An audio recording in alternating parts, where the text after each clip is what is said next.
السلام علیکم طلبہ و طالبات، امید کرتی ہوں تمام طلبہ طالبات اپنے گھر میں خیریت سے ہوں گے۔ آئیے ہم اپنے درس کا آغاز کرتے ہیں۔ اعوذ باللہ من الشیطان الرجیم، بسم اللہ الرحمن الرحیم۔ جماعت ہشتم، سبق خلافت راشدہ، حصہ دوم۔ اس سبق کی ابتدا میں ہم نے حضرت عمر رضی اللہ عنہ کا تعارف اور مقام و مرتبہ اور ان کی فضیلت پڑھی۔ آج کے درس میں ہم ان کا نظام حکومت کے بارے میں پڑھیں گے کہ عرب میں چاروں طرف جو حکومتیں قائم تھیں، وہاں ان کے حکمرانوں نے صدیوں سے عوام کو اپنے ظلم و زیادتی کا شکار بنا رکھا تھا اور تمام اختیارات اپنے پاس رکھتے اور عوام کو بالکل مجبور حالات میں اپنا وقت گزارنا پڑتا۔ جبکہ حضرت عمر رضی اللہ عنہ جب دور خلافت میں آئے تو انہوں نے اسلامی حکومت جو تھی اس کو اچھے سے سنبھالا اور بے حد سیاسی اور انتظامی اقدامات کیے، جس سے عام لوگ اپنی زندگی میں اطمینان اور خوشی سے رہنے لگے۔ نظام حکومت میں انہوں نے سب سے پہلے ابتدا کی مجلس شورا کی تشکیل کی۔ مجلس شورا مطلب کہ حضرت عمر رضی اللہ عنہ خلافت کے تمام کام اسلام کے حکم کے مطابق آپس کے مشورے سے چلاتے تھے۔ آپ رضی اللہ عنہ نے صاحب الرائے صحابہ کرام کی ایک مجلس شورا تشکیل دی جو حکومتی معاملات میں خلیفہ کو مشورے دیتی۔ اس کے علاوہ اگر ضرورت محسوس کرتے تو عام اجلاس بلاتے جس میں عوام کھل کر ملکی معاملات میں اپنے رائے کا اظہار کرتے۔ دوسرا انتظام کیا کیا حکومت کو چلانے کے لیے؟ حضرت عمر رضی اللہ عنہ خلیفہ کا گشت کر کے لوگوں کے مسائل حل کرنا،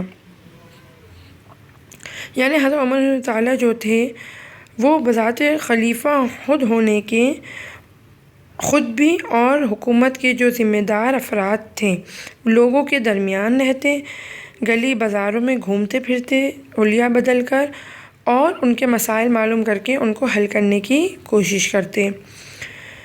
ہر فرد کو ان کے گھروں پر آنے جانے کی اجازت تھی اور عوام کو ہر طرح کے مسائل معلوم کرنے کے لیے مسجد میں وقت دیتے۔ تیسرا پوائنٹ ہے عوام کا خلیفہ سے بحث پرس کرنا، کہ عوام جو ہے وہ خلیفہ سے کسی بھی وقت بحث پرس یا ان پر تنقید یا ان کے معاملے میں شکایت کر سکتی تھی۔ آگے دیکھتے ہیں گورنروں کی نگرانی۔ حضرت عمر رضی اللہ عنہ ہر گورنر سے 4 عہد لیتے، یعنی مختلف علاقوں میں جب حضرت عمر رضی اللہ عنہ گورنر کسی کو عہدہ دیتے اور وہاں پر ان کو گورنر تعینات کرتے تو ان سے 4 عہد لیتے۔ پہلا کہ کیا ترکی گھوڑے پر سوار نہیں ہوں گے، کیونکہ ترکی گھوڑا اعلیٰ نسل کا مانا جاتا ہے، لہذا ان سے یہ عہد لیتے کہ وہ اس پر سوار نہیں ہوں گے۔ دوسرا عہد لیتے کہ باریک اور نفیس کپڑے نہیں پہنیں گے، یعنی اچھے کپڑے نہیں پہنیں گے، چھنا ہوا آٹا نہیں کھائیں گے اور دروازے پر محافظ بھی نہیں رکھیں گے۔ محافظ رکھنے سے منع اس لیے کرتے تاکہ لوگ کسی بھی وقت ان سے آ کے اپنے معاملات کا حل نکلوا سکیں اور شکایات درج کروا سکیں۔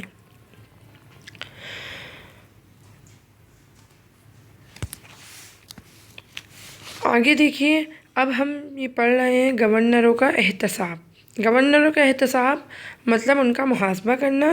حضرت عمر رضی اللہ عنہ گورنروں کی کوتاہی کے خلاف شکایت کا سختی سے نوٹس لیتے، یعنی اگر ان کے خلاف کوئی شکایت درج کرائی جاتی تو اس کا فوراً ایکشن لیتے، اور گورنروں کے مالی حالات میں زیادہ اضافہ دیکھتے تو ان کا مال بیت المال میں جمع کرا دیتے، یعنی اگر وہ دیکھتے کہ ان کی ضرورت سے زیادہ مال ان کے پاس جمع ہو رہا ہے تو یہ اسراف سمجھتے ہوئے اسے بیت المال میں جمع کرا دیتے۔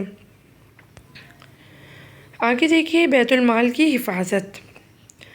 حضرت عمر تعالیٰ بیت المال کو سرکاری خزانے کے بجائے عوام کی امانت سمجھتے اور اپنی ضرورت کی اشیاء بھی عام افراد کی اجازت سے استعمال کرتے۔ جیسے کہ کسی مرض میں ایک بار حضرت عمر تعالیٰ کو شہد تجویز کیا گیا جو کہ ان کے پاس نہیں تھا، تو انہوں نے کیا کیا کہ بیت المال جو کہ مسلمانوں کا مال تھا وہاں کے یعنی شہد کو استعمال کرنے سے پہلے عام افراد کی اجازت لی، پھر بیت المال سے شہد لیا۔ آگے دیکھیے عدل و انصاف۔ حضرت عمر تعالیٰ کا عدل و انصاف کے بارے میں بھی بے حد سخت تھے، اور عدالتوں کے قاضی جو تھے وہ بھی بے لاگ فیصلے کرتے، چاہے ان کی ضد میں خلیفہ کو ہی سزا کیوں نہ ملے۔ آپ نے ذمیوں کو بھی مکمل حقوق دیے اور ان کو مذہب پر عمل کی آزادی کے ساتھ ساتھ جان، مال اور عزت کی حفاظت کی ضمانت بھی دی۔ ذمی کسے کہتے ہیں؟ جو کہ اسلامی مملکت میں رہنے والے غیر مسلم شہریوں کو ذمی کہا جاتا ہے۔